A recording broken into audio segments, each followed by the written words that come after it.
basura, no? DRPS2. Ayan na, mag-ingat po tayo at baka ho naman makaapekto sa ating kalusugan yan pag ang paligid natin ay puro basura. Alam nyo naman, di ba?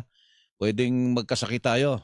O, lalo na kung mahina ang ating resistensya, mga kapuso, yung ating immune system. Naku, palakasin natin po yan para may laban naman tayo, di ba?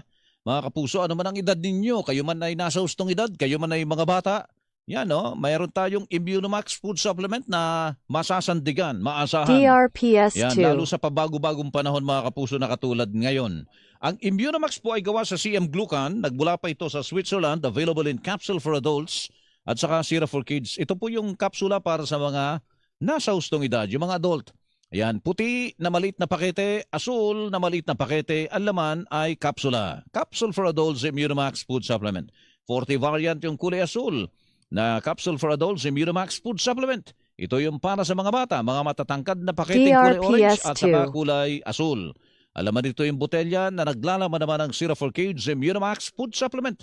Yung kulay asul, yan naman yung Syrup for Kids Immunomax food supplement 40 variant.